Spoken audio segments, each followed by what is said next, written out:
Bonjour, bienvenue sur le webinaire consacré aux matériaux biosourcés. Aujourd'hui, nous avons l'honneur de recevoir Florian Rollin, associé fondateur de Caribati, responsable communication et marketing. Florian, la parole est à vous. Merci, bonjour à tous. Donc, on va parler là pendant une demi-heure, trois quarts d'heure des matériaux biosourcés dans le bâtiment. Et donc cette présentation introductive va vous permettre d'avoir un peu un état des lieux du sujet et surtout un peu de répondre aux a priori, aux grandes questions qu'on se pose sur le sujet.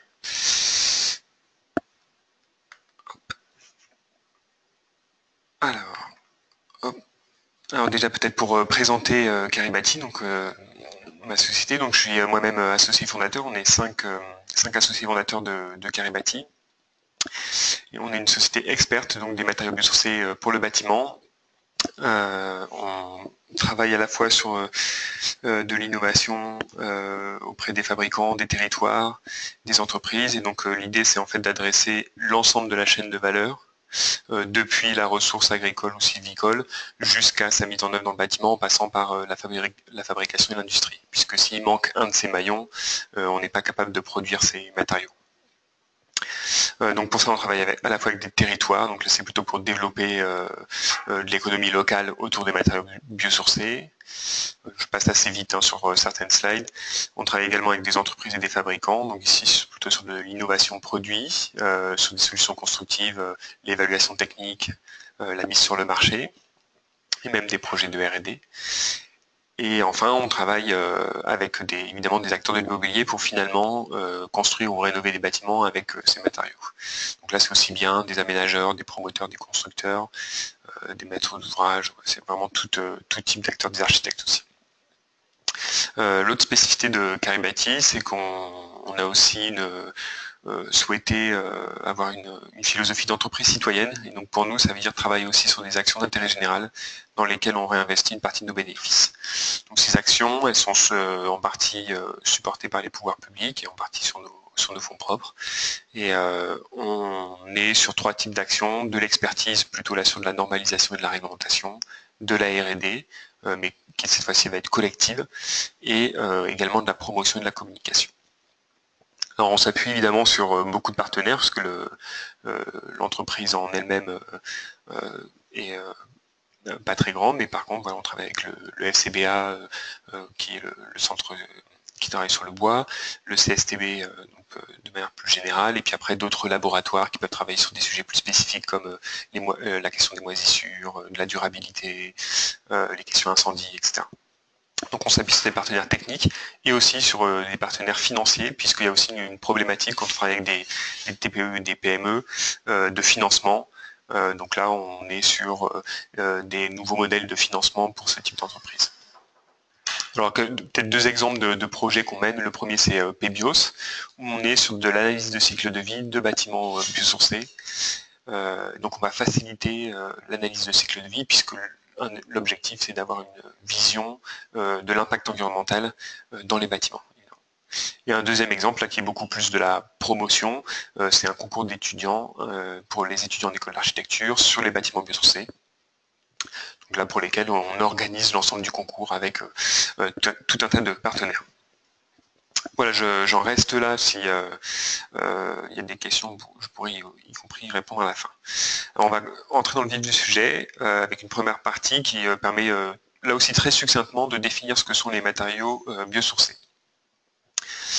Alors, juste peut-être pour rappeler un élément de contexte, il y a deux lois principales qui ont engagé un travail assez important dans le secteur du bâtiment et de l'immobilier sur les questions d'énergie et d'impact environnemental. Donc il y a la loi Grenelle, avec des objectifs en matière surtout de consommation, mais aussi d'émissions de gaz à effet de serre, mais qui portaient vraiment sur l'exploitation des bâtiments.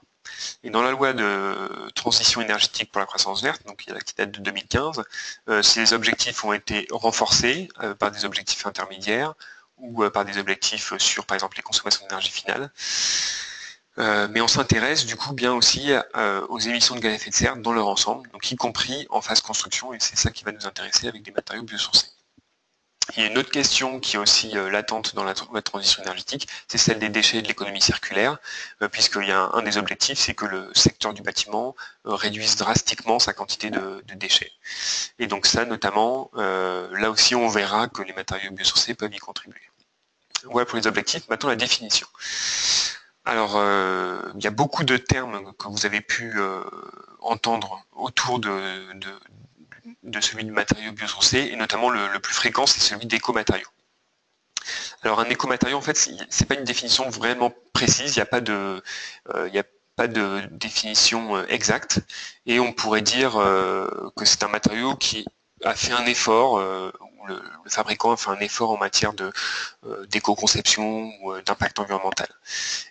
Alors la limite de cette logique, c'est que si par exemple on prend du polystyrène, donc dans le polystyrène il y a une part assez faible de moins de 10% de matière recyclée, de polystyrène recyclé, de matière recyclée. Donc avec cette conclusion, on peut dire voilà, le polystyrène est un écomatériau. Or le bilan environnemental du polystyrène est vraiment pas très bon. Et donc quelque part, on peut juger que quasiment tout est un écomatériau parce que bon, il est rare aujourd'hui qu'un fabricant n'ait pas fait le moindre effort sur les questions d'impact, ne serait-ce que pour limiter ses consommations d'énergie dans son industrie. Donc on écarte un peu ce terme pour prendre des choses qui sont mieux définies, notamment il y a aussi le terme de matériaux recyclés qu'on entend beaucoup. Donc là où c'est un peu plus clair, il y a dans la composition une part de matière recyclée, donc qui était en fin de vie ou des résidus de fabrication par exemple. Et la question du matériau biosourcé, donc là la définition elle est précise, elle est réglementaire, c'est-à-dire que c'est l'État qui a fixé cette définition dans des décrets. Et ce sont des matériaux donc, qui vont intégrer dans leur composition de la biomasse végétale ou animale. Donc de la matière qui va être renouvelable à l'échelle humaine. C'est ça qui est important. Donc c'est tout à fait à l'opposé, par exemple, des matières fossiles qui sont également issues de biomasse, parce que c'est de la décomposition et de la sédimentation de matière végétale ou animale, mais simplement sur des temps géologiques très longs, de l'ordre de plusieurs millions d'années, et donc évidemment pas renouvelables à l'échelle humaine. Voilà, alors le mieux maintenant c'est de vous présenter quelques exemples de produits. Donc on va essayer un peu de balayer l'ensemble un certain nombre de produits en tout cas biosourcés qui sont aujourd'hui disponibles sur le marché. Alors on va notamment regarder trois grandes familles. La première ce sont celles des isolants, et donc dans les isolants il y a notamment les isolants rigides. Aujourd'hui ces isolants rigides ils sont en fibre de bois. Et donc ils peuvent servir à la fois pour l'isolation des murs, des toitures et des planchers, et aussi en isolation par l'extérieur, donc aussi des murs. Hein. Donc là, les photos que vous avez, c'est de la mise en œuvre de ces panneaux rigides. Notamment, là, on le voit sur les photos de droite, en isolation thermique par l'extérieur, et ensuite on vient recouvrir avec, par exemple, un bardage en tuiles de terre cuite, ou bien en dessous, sur la partie blanche, avec un enduit standard. Donc c'est aujourd'hui une technique qui se pratique. Ici c'est sur des maisons individuelles, mais on est en train de travailler sur des projets sur lesquels on va le faire sur des bâtiments collectifs, de logements collectifs, R+4 par exemple, et ça se fait sans souci. Très proche, il y a les isolants semi-rigides, alors cette fois-ci qui vont se poser vraiment en isolation avant tout par l'intérieur, donc on va faire notamment du cloisonnement sur les murs, donc murs extérieurs, ça peut être aussi sur les murs le cloisonnement intérieur pour des questions d'acoustique, ça peut être en doublage de murs maçonnés, et évidemment toiture, plancher. En fait c'est typiquement ces matériaux ils viennent en substitution complète des laines de roche ou de verre. On peut aussi, même bien que ce soit plus rare, faire de l'isolation par l'extérieur. Pour l'instant, c'est une technique qui existe, qui fonctionne, mais qui est encore assez peu développée. Voilà, donc là, vous avez des images, hein, la pose est exactement standard. Alors ici, c'est bien souvent des montants en bois qu'on utilise parce que c'est sur des projets où on a un effort aussi sur le système constructif, sur le fait de prendre du bois d'œuvre, mais on pourrait tout à fait utiliser des montants métalliques. Troisième catégorie, vous avez les isolants en vrac. Et donc là, le principal aujourd'hui sur le marché, c'est la boîte de cellulose. Donc la boîte de cellulose, elle va pouvoir se mettre en œuvre de trois manières. En soufflage, donc le soufflage, c'est l'image que vous voyez à gauche dans les combles ici. en insufflation, donc là c'est l'image de droite, ou en projection humide, donc là on va le projeter un petit peu comme on projette un béton. La ouate de cellulose, c'est un produit qui est à la fois recyclé et biosourcé, puisqu'il est issu du recyclage de papier, de déchets papier ou de déchets carton.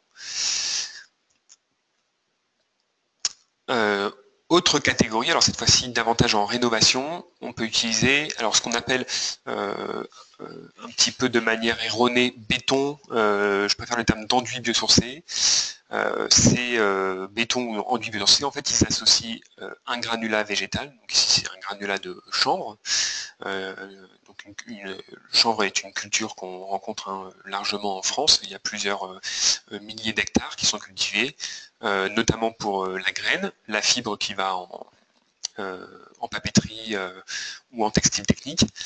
Et ensuite, il nous reste un granulat, en fait le bois de la tige, et ce granulat, il a des très bonnes propriétés isolantes, et donc on peut l'associer avec généralement de la chaux pour en faire un enduit isolant. Donc là, on va venir réaliser des murs par branchage ou par projection, c'est l'image qu'on voit au centre, une personne est en train de projeter, sur des cloisons. On peut faire du doublage aussi, c'est assez intéressant sur des murs qui sont pas du tout plans, par exemple des murs en pierre, où on va avoir des aspérités, compliquées à traiter du coup avec par exemple des panneaux de polystyrène, ça se fait, hein, mais compliqué. Et là, on va venir au contraire rajouter une chape qui va parfaitement s'adapter à la surface qu'on a. On peut également faire de l'isolation des sols ou des toitures.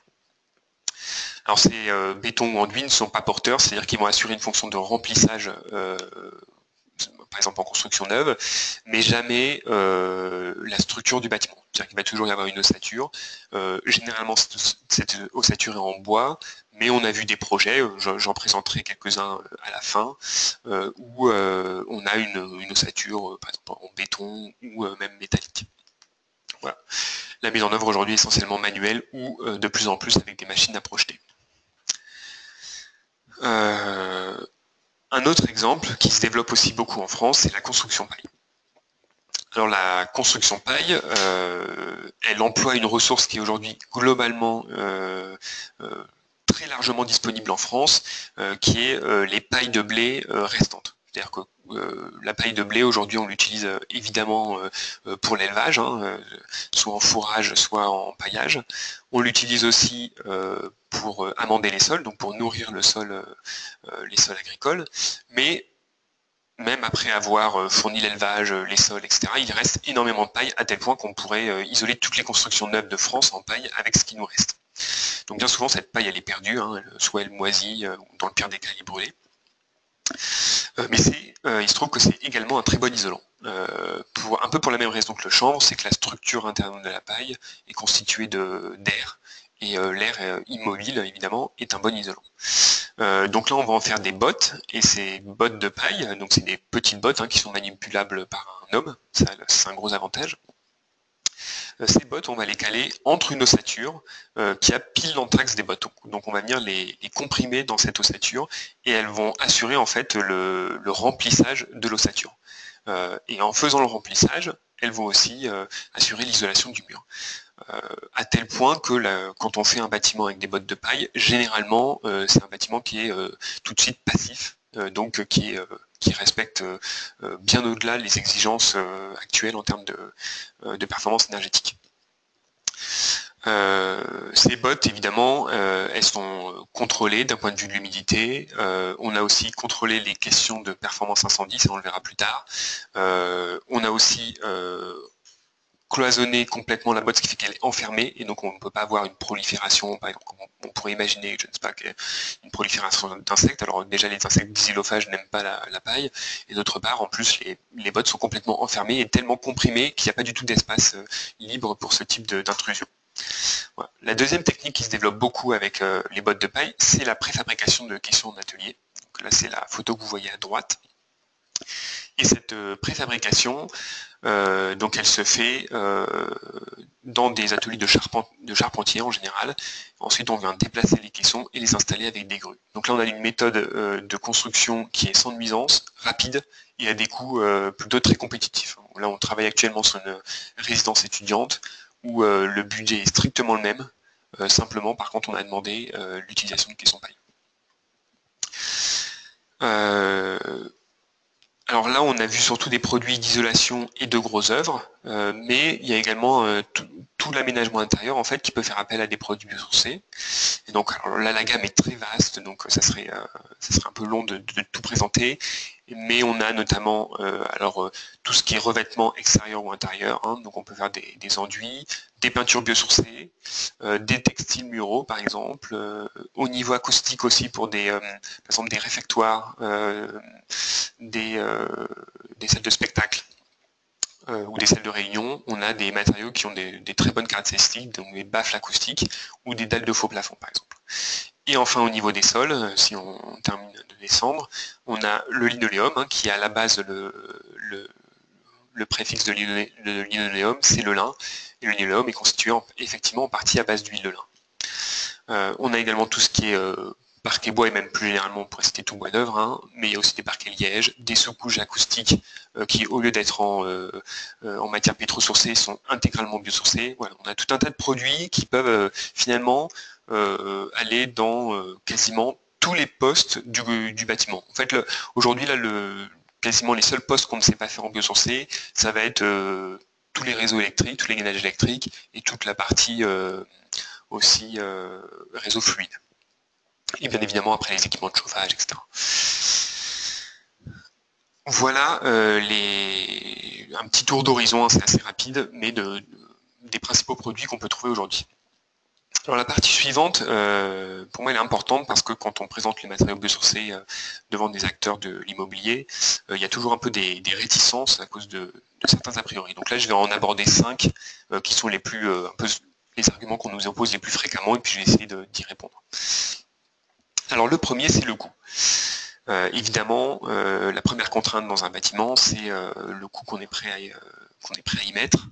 Et donc il faut savoir qu'aujourd'hui, les matériaux biosourcés se trouvent à tous les prix. Donc on a à la fois des matériaux qui sont extrêmement compétitifs, c'est le cas par exemple de la ouate de cellulose en isolation, on a aussi des revêtements intérieurs qui sont à des prix similaires à de la moquette ou ce genre de choses, et on a aussi des matériaux qui ont pris un positionnement haut de gamme, par exemple vous avez des revêtements intérieurs en liège, et le liège est un matériau qui s'est positionné plutôt sur du luxe. Comme quand vous faites de l'aménagement intérieur, vous pouvez prendre un évier classique ou vous pouvez aussi décider de faire du marbre. Voilà. C'est un peu la même idée.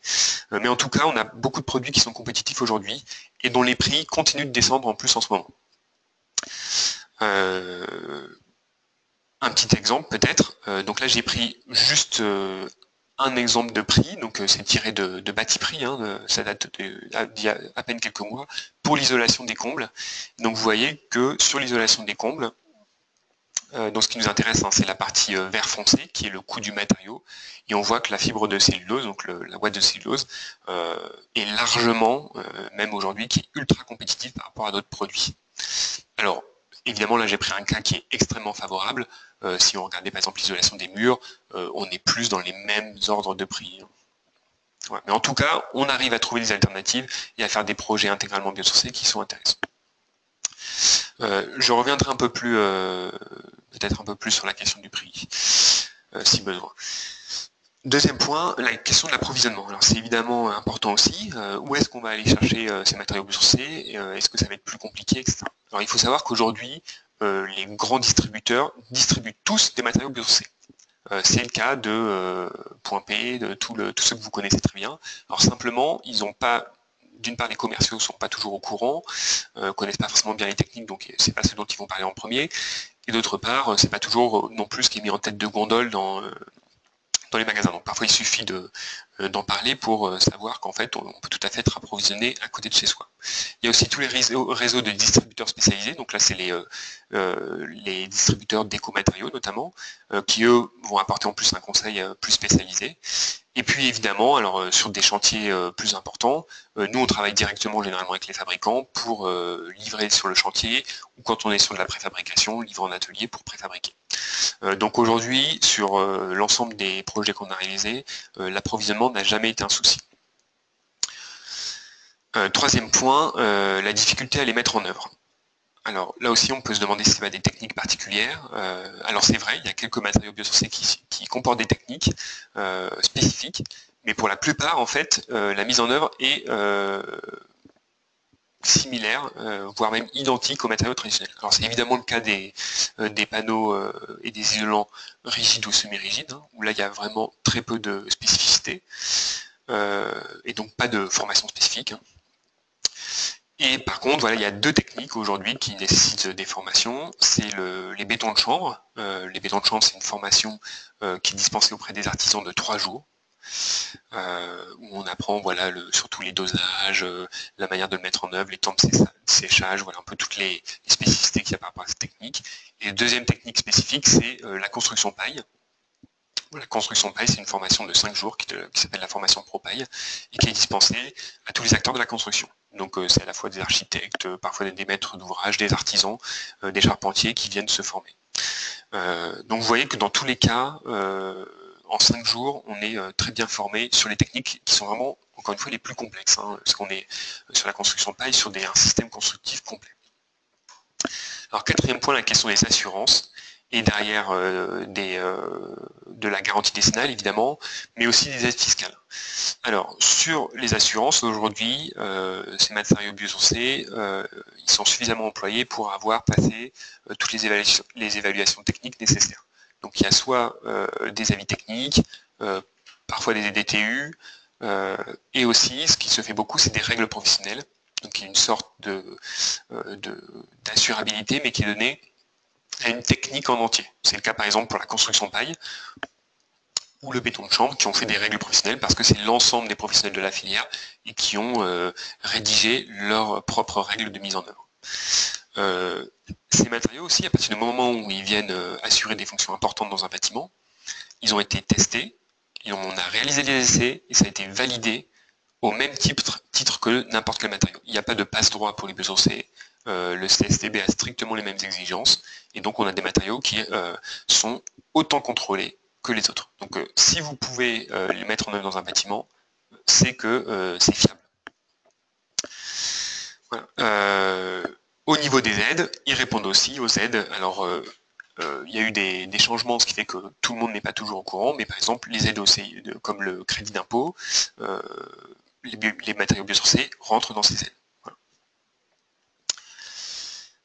Et donc cinquième point, une question aussi qu'on nous pose souvent, c'est finalement, comme ces matériaux sont à base de végétal, est-ce qu'ils ne vont pas finir par vieillir? Alors il faut savoir que, pour les mêmes raisons un petit peu que je vous avais citées, comme ils suivent les mêmes tests, on a aussi évidemment testé leur vieillissement, et notamment la question aussi éventuellement du développement fongique. Donc tout ça, c'était testé. En fait, ce qu'on remarque, il y a eu un retour d'expérience de l'agence qualité de construction, donc qui s'occupe de la sinistralité, et ils ont constaté pas du tout de sinistralité supplémentaire dans les bâtiments biosourcés. Et quand il y avait eu des problématiques, en fait, ils se sont rendus compte que c'était tout à fait lié davantage à la mise en œuvre qu'au matériau en lui-même. Donc en fait, la problématique, elle est la même que pour tout matériau du bâtiment, c'est-à-dire que s'il est mal mis en œuvre, on va avoir des problèmes. Alors voilà un petit peu les a priori et comment on peut y répondre succinctement. Il y a quand même aussi des bonnes raisons d'utiliser les matériaux biosourcés. Et je vais vous en donner 5 aussi, un peu sur le même modèle que pour les a priori. Donc on va aussi faire un tour d'horizon un peu des arguments aujourd'hui qui font que le marché se développe très bien. Alors le premier, et puis c'est peut-être la première attente au niveau quand on construit un bâtiment auprès des utilisateurs, c'est le confort. Et sur cette question, les matériaux biosourcés, ils apportent des solutions supplémentaires en termes de confort en hiver, mais aussi en été. Alors en été, c'est notamment la chaleur spécifique qui va permettre aux matériaux de faire un déphasage et donc de limiter les effets, par exemple, de canicule. Donc ils vont permettre un peu de réguler les températures à l'intérieur du bâtiment. On a des tests qui ont été faits sur des cloisons en béton de chambre. La température extérieure variait, donc c'était en plein été, donc entre 14 et 30 degrés. La température intérieure variait, elle, entre 23 et 24 degrés. Donc c'est-à-dire, on a complètement lissé la température extérieure avec une atmosphère intérieure qui est extrêmement confortable. Ce qui va à la fois, bien sûr, faire gagner en termes de confort, mais aussi en termes de consommation, puisque derrière, c'est moins de climatisation, éventuellement dans un bâtiment qui l'est. Et en hiver, là au contraire, on a un autre type de comportement, alors qui joue aussi en été, hein, mais qui peut-être est plus intéressant en hiver, c'est le comportement hygrothermique. Alors le comportement hygrothermique, il va stabiliser l'humidité ambiante. Et ça va éviter notamment d'avoir des sensations de froid avec par exemple les parois, mais aussi l'ambiance intérieure qui est où en fait on se rend compte de plus en plus que le confort est une question à la fois de température, mais aussi d'humidité, de circulation de l'air dans le bâtiment. Et donc réussir à réguler la humidité, c'est presque aussi important que réguler la température. Donc là, cette caractéristique qui est vraiment spécifique au végétal, elle va largement améliorer la température en hiver. Et puis enfin, un dernier point quand même pour les artisans, ce qui est intéressant aussi, c'est le confort de pose, puisqu'on a des matériaux qui sont très agréables au toucher, qui ne sont pas irritants, ni pour les voies respiratoires, ni pour la peau. Et donc on a des retours aujourd'hui qui sont très positifs par les utilisateurs, avec vraiment un gain en confort, effectivement, alors qui est difficile à quantifier parce que c'est beaucoup du ressenti, mais c'est aussi quelque chose sur lequel on essaie de travailler et sur lequel on essaie d'améliorer les choses. Alors deuxième atout, c'est sur toute la rénovation du bâti ancien. Alors, on a quand même une grosse problématique en France, c'est qu'il y a à peu près un tiers du patrimoine qui date d'avant la Seconde Guerre mondiale en gros, et qui est construit en pierre, voire en terre crue. Ces bâtiments-là, si on les rénove avec des solutions standards, on va en fait couper les transferts d'humidité dans les parois et on va créer du développement de salpêtre, des nouveaux, en fait, on va créer des nouvelles pathologies qui peuvent être assez problématiques. Donc là, les matériaux biosourcés, justement grâce aussi à leur comportement hygrothermique et au transfert d'humidité, ils vont éviter ce type de sinistre. Donc très adaptés aux bâtis anciens. Troisième point, ce sont des matériaux qui sont globalement sains. La question de la qualité de l'intérieur, c'est vraiment une question qui est croissante au sein des bâtiments. Et là, aujourd'hui, on a des matériaux qui sont, pour la totalité, quasi-totalité, en A+. Donc l'étiquette COV hein, qui va de C à A+, aujourd'hui, ils sont tous A+. Et ça va même au-delà, puisque certains sont en dessous des seuils de détection des tests de polluants de l'air intérieur. Et même, on a certains matériaux qui ont des qualités dépolluantes, c'est-à-dire qu'ils arrivent à absorber et à stabiliser la pollution de l'air intérieur. Donc c'est très intéressant dans des perspectives de traitement de l'air intérieur des bâtiments.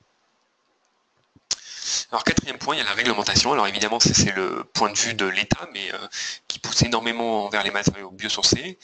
Et donc là, alors je cite la loi de transition énergétique, hein, mais il pourrait y avoir d'autres décrets, des arrêtés ou d'autres lois même qui les citent. La loi de transition énergétique, elle a deux articles qui concernent les biosourcés. Un, pour encourager leur utilisation dans les constructions ou la rénovation des bâtiments. Donc là, il y a un décret qui est sorti sur les bâtiments publics exemplaires, d'un point de vue environnemental, qui est très récent là, et qui demande à ce qu'il y ait des matériaux biosourcés. Et un deuxième article sur la commande publique, donc là c'est un petit peu plus général, mais qui doit favoriser le caractère biosourcé. Alors pourquoi l'État pousse largement les biosourcés, et il y a aussi un soutien à la filière depuis à peu près 10 ans, c'est parce qu'aujourd'hui c'est un secteur qui permet de valoriser des ressources agricoles ou sylvicoles sur les territoires en recréant des filières économiques qui sont non délocalisables. Et donc on a une forte croissance économique de la filière. Sur les 4 dernières années, on était à environ 10% de croissance par an. Donc c'est une filière qui se porte finalement plutôt très bien, à la fois parce que effectivement c'est poussé par les pouvoirs publics, mais aussi parce qu'il y a des vraies réponses techniques et qui sont aussi compétitives. Et donc cette politique nationale, et c'est le cinquième argument, elle est aussi relayée au niveau local avec beaucoup finalement de territoires qui s'engagent et qui promeuvent l'utilisation des biosourcés. Donc il y a un certain nombre de conseils régionaux, là j'ai mis l'exemple de la région Lorraine, ça a été repris dans la région Grand Est, hein,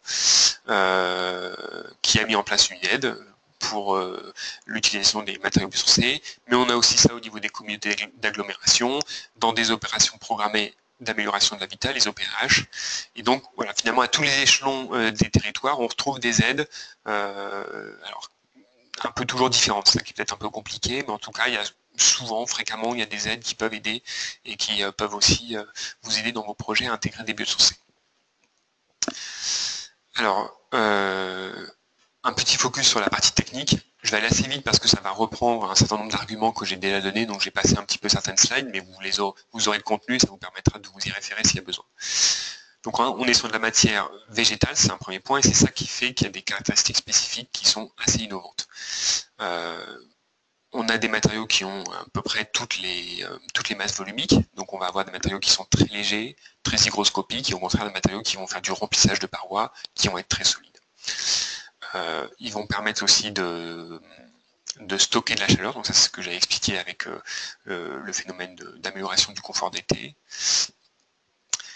Des bonnes conductivités thermiques. Voilà, alors là je vous donne par exemple un tableau qui compare un certain nombre de produits. Alors là c'est vraiment des isolants semi-rigides. Hein. Et vous voyez qu'en fait la conductivité thermique, elle est similaire. On a des performances qui sont très proches des deux derniers produits, là qui sont des produits à base de laine de verre ou de polystyrène. Voilà. Le comportement hygrothermique, c'est vraiment une différence sensible des matériaux biosourcés, puisque c'est cette caractéristique qu'ont les matériaux à réguler l'humidité et donc à améliorer le confort. Je vous ai remis là toute la définition, vous pourrez vous y référer si besoin. Il y a une question voilà, que je n'ai pas encore trop abordée, c'est la question du comportement au feu, qui est aussi une des remarques qui est souvent donnée par rapport aux matériaux. Il faut savoir qu'aujourd'hui, il y a eu des tests qui ont été faits à la fois sur la réaction. Donc la réaction, c'est la propriété à contribuer au développement d'un incendie. La résistance, là, c'est plutôt en termes de solidité de la structure, mais aussi sur la propagation du feu en façade. Donc, il y a eu des tests qui sont faits, et ces tests sont aussi bons finalement qu'avec des isolants classiques. Voilà, je vais passer un petit peu là, vous voyez un résultat de tests qui ont été faits par le CSTB et le FCBA, où vous pourrez regarder dans le détail, on a des performances similaires.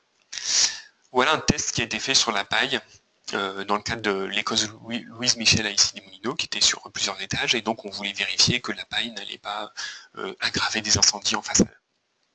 Donc on a, là ce que vous voyez les photos, c'est la photo du test en fait à échelle 1, où on a fait déclencher un feu au rez-de-chaussée pour voir comment il se propageait au-dessus. Et ce que vous voyez sur la photo de droite qui est très intéressant, c'est qu'au centre, la paille est toujours intacte. Elle est même jaune par certains endroits, elle est calcinée légèrement et jaune. Et en fait, c'est le même phénomène que quand vous mettez, par exemple, un bottin ou une bûche dans une cheminée. En fait, c'est beaucoup trop dense, il n'y a pas suffisamment d'oxygène ou d'air, plutôt de l'air, pour que le feu se développe. Et donc là, ici, la paille est extrêmement comprimée, et donc elle ne va pas contribuer à la propagation de l'incendie.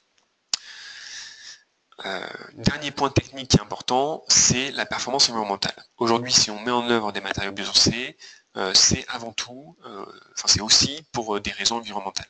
Et donc là, on va raisonner en analyse de cycle de vie, c'est-à-dire depuis la production des matières premières jusqu'à leur fin de vie, donc mise en décharge, recyclage, etc. Alors voici un petit comparatif sur le réchauffement climatique.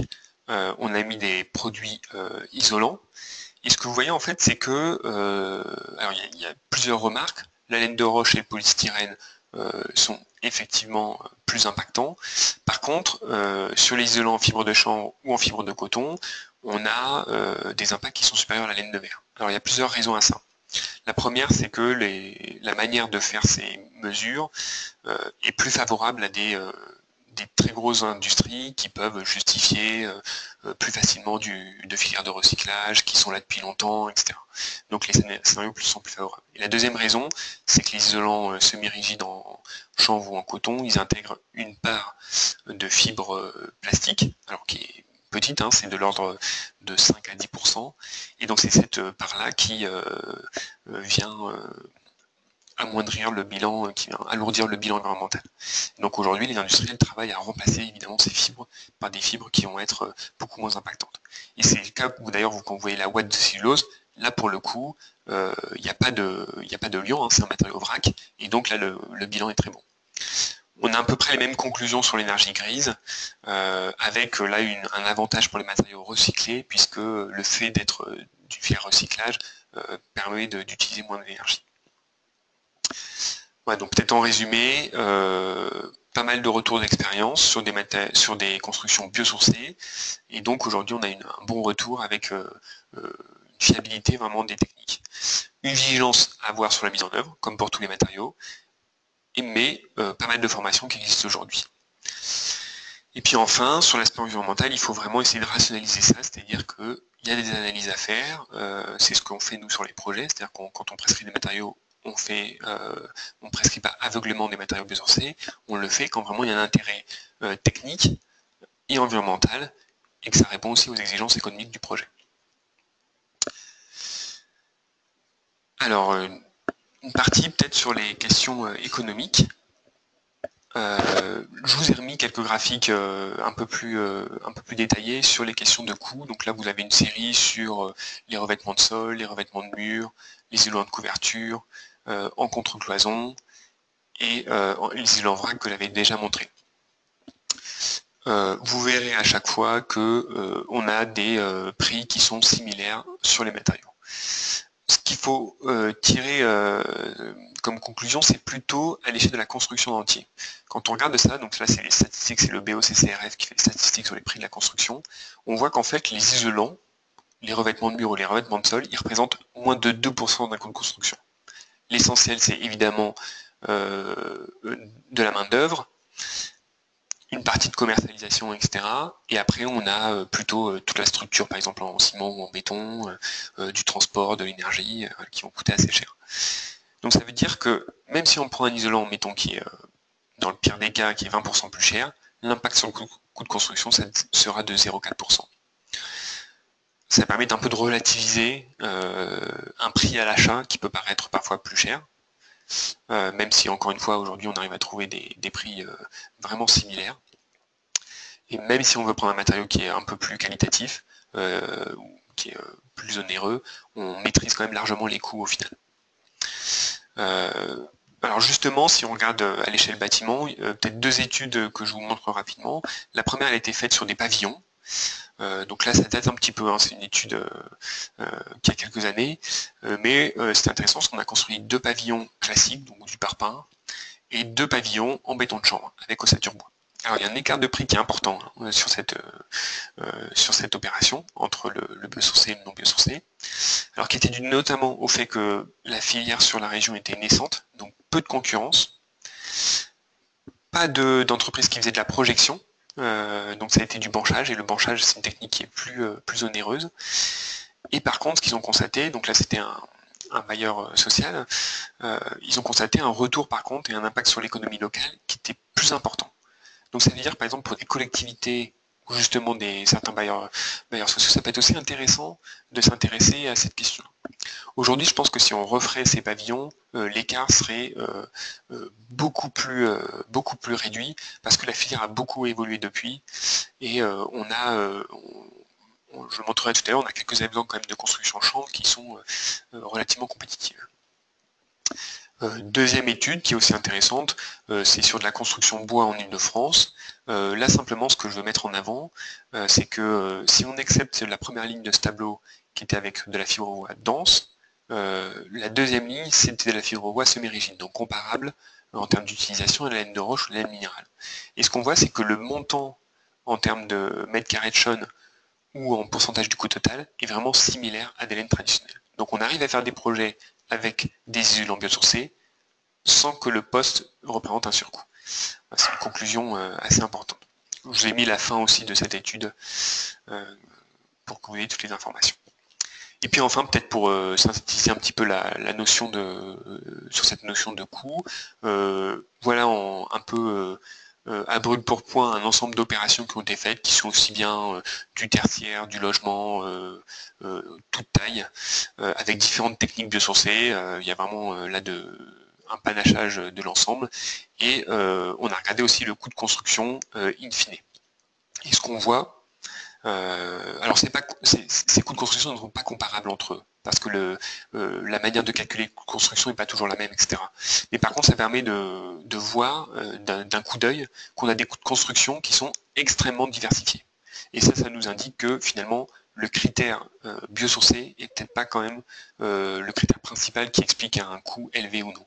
Bien souvent, les choix de la maîtrise d'ouvrage sont plus impactants parce qu'on va partir peut-être parfois sur un bâtiment où on a un peu plus de marge de manœuvre sur le budget, donc on va essayer on peut dépenser davantage.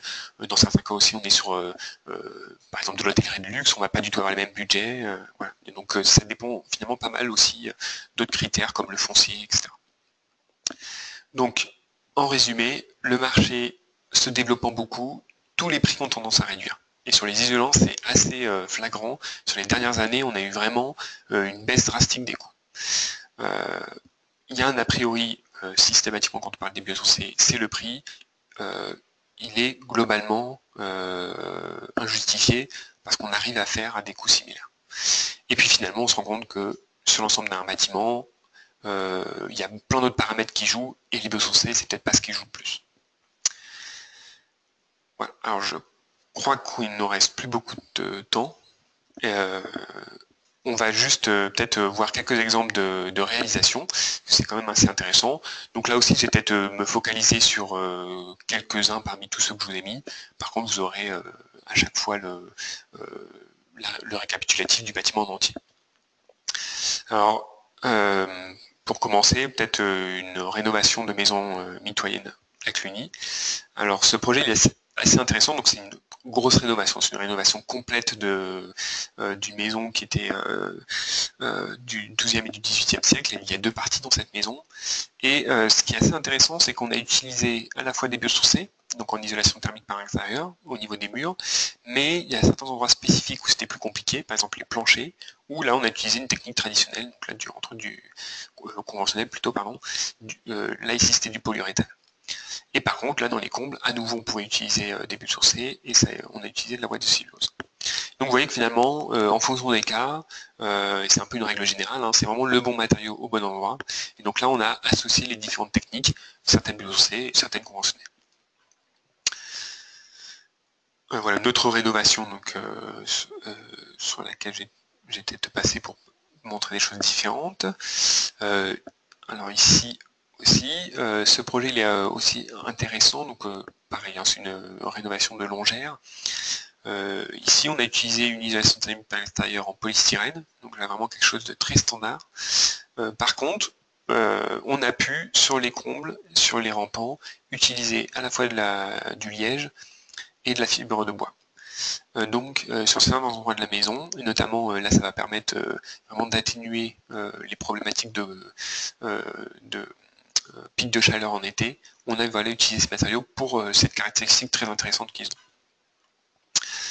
Alors on passe à du logement collectif, cette fois-ci c'est de la construction, donc là c'est à Paris, en plein cœur de Paris, une opération qui est assez complexe, hein, parce qu'en milieu très contraint, qui a été faite en béton de chanvre.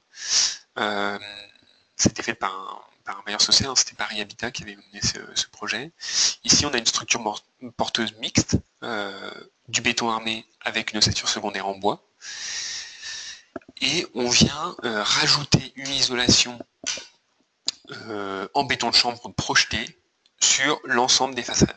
Et notamment sur la façade nord, qui est là où on a peut-être le plus besoin d'isolation thermique, on a mis une épaisseur qui va jusqu'à 50 cm. Donc qui est importante, hein, mais qui assure derrière confort et réduction des consommations énergétiques. Donc c'est pas possible de le faire sur tous les projets, hein.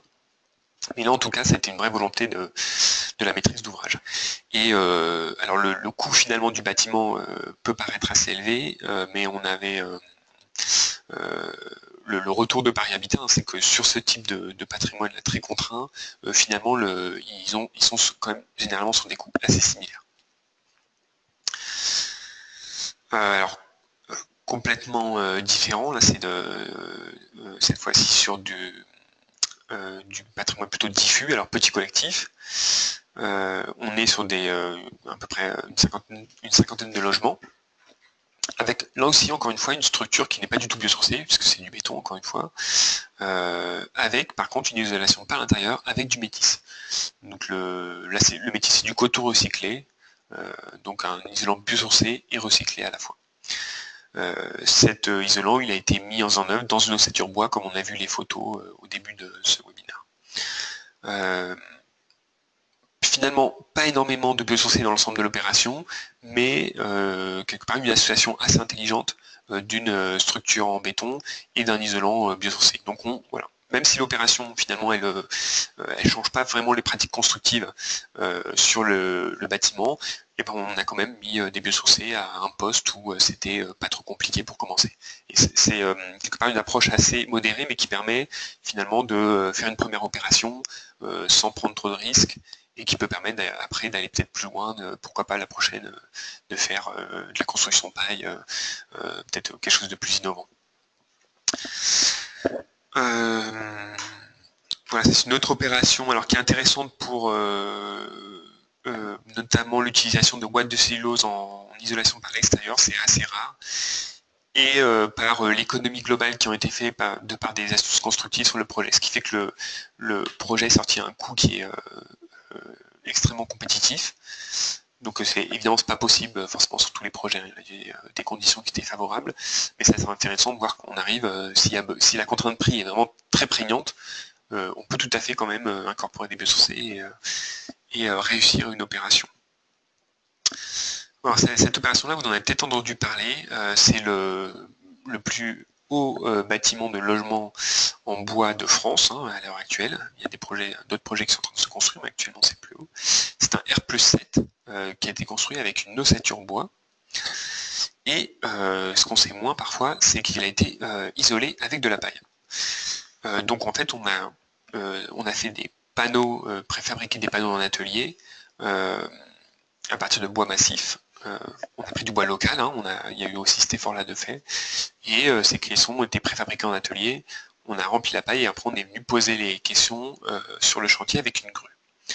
Alors, le gros avantage de cette technique, c'est que on arrive à des murs extrêmement isolants, ce qui fait que le bâtiment a été labellisé passif. Donc Passive House, la certification allemande. Autre retour intéressant, là l'opération a à peu près un an. Au bout d'un an, les charges des locataires, donc c'est du logement social, les charges mensuelles globales des locataires pour ce bien, c'est 7 € par mois.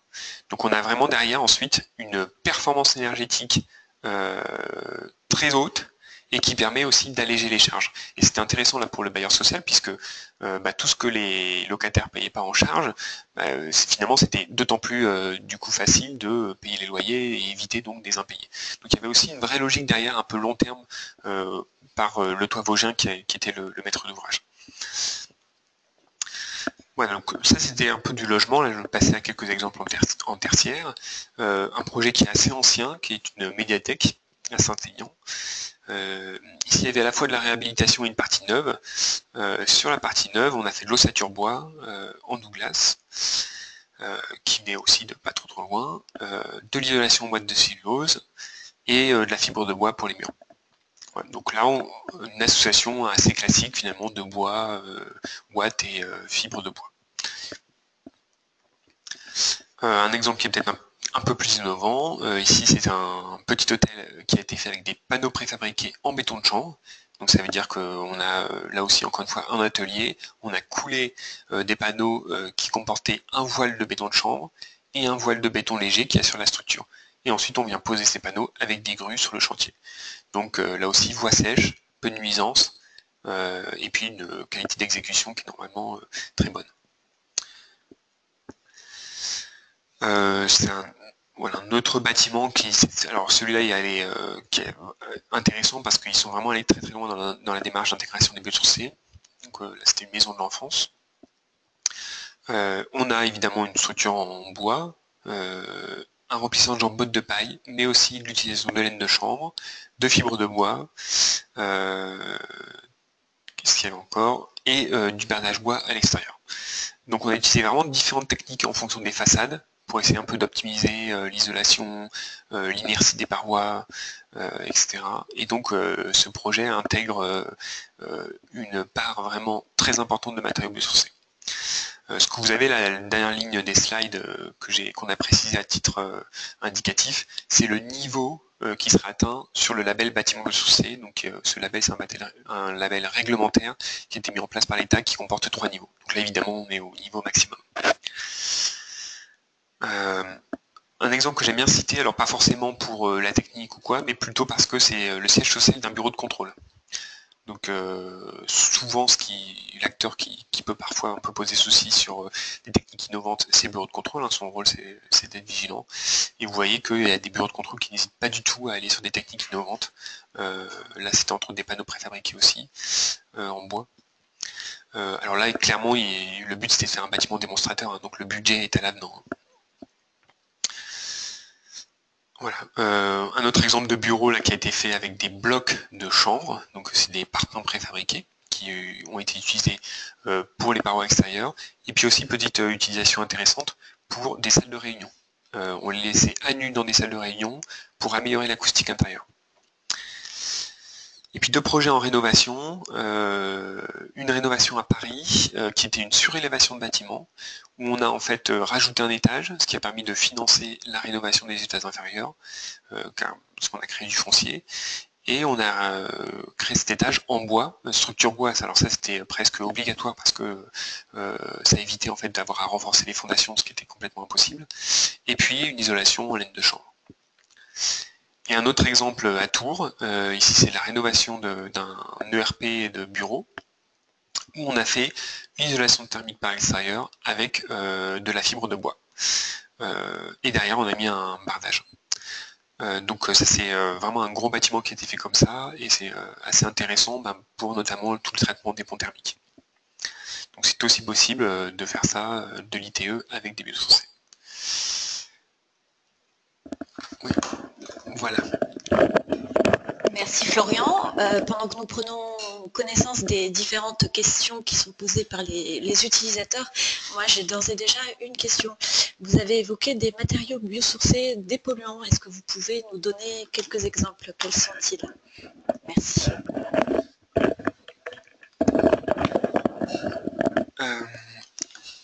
Oui, alors sur les matériaux dépolluants, en fait aujourd'hui, il y a une étude allemande principale qui a vraiment regardé ces questions de dépollution sur en fait la laine naturelle, donc la laine de mouton. Et en fait, cette étude elle se base sur le fait que il y a de la kératine dans la laine. Et la kératine, en fait, c'est un matériau qui absorbe très bien les polluants. En fait, c'est le même principe que les cheveux qui retiennent les odeurs. Les cheveux, c'est aussi composé de kératine, la laine de mouton également. Et donc, c'est aujourd'hui le principal produit qui a des vertus dépolluantes.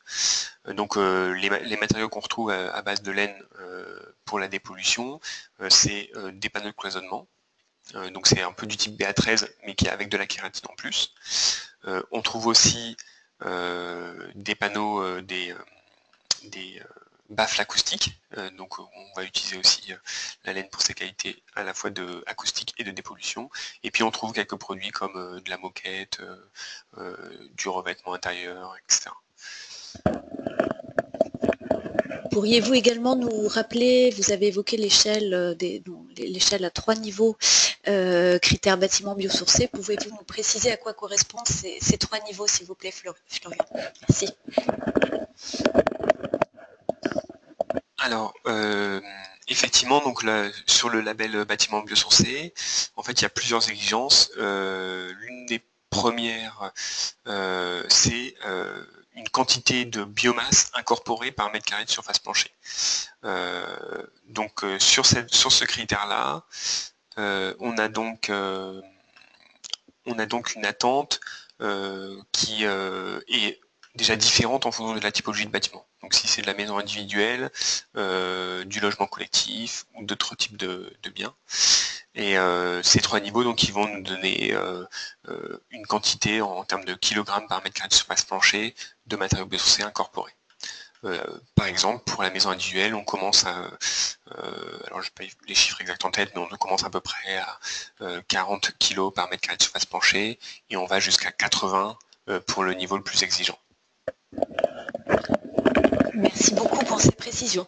Alors, un utilisateur nous demande si en dehors de ProPaille, vous connaissez d'autres formations du même type. Merci. Alors, spécifiquement sur la paille, en fait aujourd'hui pour répondre aux règles professionnelles, c'est le réseau français de la construction paille qui s'en est occupé, et donc en fait doivent contrôler tous les acteurs qui vont être formés à la paille. Donc la formation pour paille est aujourd'hui la seule qui permet ensuite d'être assurable. Donc là, il n'y a pas vraiment d'alternative. Par contre, sur les techniques de manière générale de biosourcés, en fait, il y a tout un tas de formations, notamment à l'éco-construction, qui sont déployées. Alors ça peut être des formations soit courtes, soit longues. Et là, je vous renvoie peut-être à une fédération, qui est la fédération Éco-Construire, donc qui rassemble un certain nombre d'organismes de formation sur tout le territoire français, et qui dispense des formations, principalement à l'éco-construction. Ça, c'est des formations qui vont aborder un peu tous les aspects. Sur le chanvre, là aussi, vous pouvez regarder les formations de 3 jours dont je parlais. Elles sont dispensées par l'association Construire en chanvre. Donc, eux planifient des formations régulièrement. Et puis enfin, en termes de formation, il y a aussi les industriels, les fabricants, par exemple sur les isolants semi-rigides. Eux font des formations, par exemple aux artisans, d'une demi-journée, un peu comme peuvent le faire les industriels d'enduit, des filières classiques. Oui, nous avions également une question sur l'ITE. Un utilisateur demandait pour une isolation de façade en béton qui ne comporterait donc pas d'isolation actuellement avec des ponts thermiques importants. Est-ce que les biosourcés seraient adaptés selon vous, Florian? Merci. Alors oui, effectivement, il y a des solutions biosourcées qui peuvent fonctionner. Aujourd'hui, il y en a une principale en ITE, c'est aussi la fibre de bois en fait. Très concrètement, nous là on travaille, alors c'est pas de la rénovation, mais ça revient un peu au même, hein, c'est sur une construction où on est sur, alors c'est un groupement scolaire avec des façades béton, hein, vraiment très classique, et on vient par contre apposer de la fibre de bois dense, donc un isolant rigide, et ensuite derrière, alors ça peut être soit un enduit, soit un bardage, voilà, après c'est au choix de l'architecte et de la maîtrise d'ouvrage. Enfin, un utilisateur nous demande s'il est possible de récupérer l'étude publiée par Agence Qualité Construction sur la sinistralité. Est-ce que vous savez sur quel site? Peut-être sur le site de l'agence tout simplement, je ne sais pas. Oui, alors en fait, effectivement, l'étude en fait avait fait l'objet de présentation et par contre le document de l'étude en lui-même n'est pas encore publié. Donc je ne suis pas sûr qu'il soit disponible sur le site de l'agence. Par contre, voilà, les présentations qui ont été faites, vous les trouverez sur notre site. On a fait une actualité très récemment là, sur les résultats de cette étude et donc vous trouverez une présentation assez complète sur la sinistralité et les matériaux biosourcés. Vous allez sur caribati.fr, actualité. Enfin, une remarque d'un utilisateur qui nous fait part du fait qu'aucun travaux de plomberie ou d'électricité n'est mentionné dans les exemples cités. Il demande si ces lots sont inclus dans le montant des travaux que vous avez chiffrés. Merci. Ah oui, c'est une bonne question. C'est vrai que dans les exemples, il n'y a pas forcément de focus là-dessus parce qu'en fait, c'est pas des postes où il y a des matériaux biosourcés, donc on a un peu passé sous silence dans les présentations qu'on fait. Par contre, ils sont bien inclus dans les coûts. Hein. C'est des coûts globaux. Là où je mettrais peut-être un petit bémol, c'est que, comme je vous disais plus tôt, la manière de calculer le coût de construction global d'une opération n'est pas systématiquement la même. Donc voilà, je pense qu'il y a une marge d'erreur hein, sur ces chiffres qui est quand même présente. Enfin, un petit focus sur la sécurité incendie avec donc un utilisateur qui nous demande si l'aspect incendie dans les ERP, notamment l'application de l'article 6 du décret d'octobre 2004, donc règlement et guide d'emploi des isolants biosourcés dans les ERP, qu'en est-il? Qu'est-ce que vous pouvez nous dire à ce sujet, donc sur la sécurité incendie, compatibilité avec le décret? Merci. Alors oui, c'est une problématique qui est vraiment importante, hein, l'incendie. Aujourd'hui, ce qu'on peut dire, hein, c'est que il y a un certain nombre de tests qui ont été faits là, que vous avez de récapituler sur la slide qui était un peu plus tôt dans la présentation sur la sécurité incendie. Tout n'a pas été réalisé. Il y a un programme d'essai sur les questions incendie qui a été mis en place, qu'on a mis en place avec le CSTB et le CERIB, qui est un autre centre de recherche sur le bâtiment et les bétons en particulier. Donc ce programme il a été mis en place à la fin de l'année passée, et sur l'année 2017, et certainement ça va s'étaler sur peut-être 3-4 ans parce que c'est des essais qui sont très lourds, il va y avoir un certain nombre d'essais complémentaires qui vont permettre de qualifier de nouvelles solutions pour les questions d'incendie. Malgré ça, aujourd'hui, quand je vous parlais par exemple d'ITE avec de la fibre de bois, quand je vous ai parlé aussi d'isolation intérieure des murs avec des isolants biosourcés, les techniques paille, les techniques chanvre, aujourd'hui, si je vous les cite, c'est parce qu'elles répondent aux questions incendie. Les cas qui vont être un peu plus délicats, c'est sur effectivement les ERP, mais aujourd'hui, nous, on a, sur la plupart des projets sur lesquels on travaille, y compris les ERP, on a réussi quand même à justifier, soit par des astuces constructives, c'est-à-dire en rajoutant un pare-feu de type par exemple un BA13, soit en justifiant simplement avec les essais, on a réussi à ce que les bureaux de contrôle acceptent les solutions, y compris sur les questions d'incendie. Une toute dernière question. Vous n'avez pas abordé la problématique de la condensation, nous fait remarquer un utilisateur. Que pouvez-vous nous dire à ce sujet? Est-ce que les projets que vous avez menés intégraient, enfin j'imagine qu'ils l'intégraient ce critère, et comment? Alors effectivement la condensation c'est un point de vigilance. Alors finalement c'est sur le matériau biosourcé, mais même sur toutes les parois, parce que si on a de la condensation, il va y avoir des créations d'humidité et donc développement éventuellement de moisissures dans la paroi. Sur les matériaux biosourcés, on va généralement utiliser des pare-vapeurs parce que justement on veut conserver cette capacité des matériaux à laisser circuler l'humidité. Et donc on va de fait éviter beaucoup de problèmes de condensation, là où sur des parois conventionnelles, au contraire, on vient étanchéifier complètement les parois, et donc dès qu'il y a une infiltration, en fait, on ne peut plus du tout gérer cette question-là. Donc là, quelque part, finalement, en bénéficiant des propriétés naturelles des matériaux, on va mieux gérer ces questions de condensation. Alors évidemment, après, dans les projets, il y a tous les calculs qui sont faits par les bureaux d'études sur ces questions-là, et donc on vient vérifier qu'on n'atteint pas les points critiques sur ces questions. Voilà, notre webinaire touche à sa fin. Je vous précise que vous pourrez le réécouter en replay sur notre chaîne YouTube et que la présentation PowerPoint de Monsieur Rollin sera également téléchargeable. Voilà, merci à tous, bonne fin de journée, au revoir.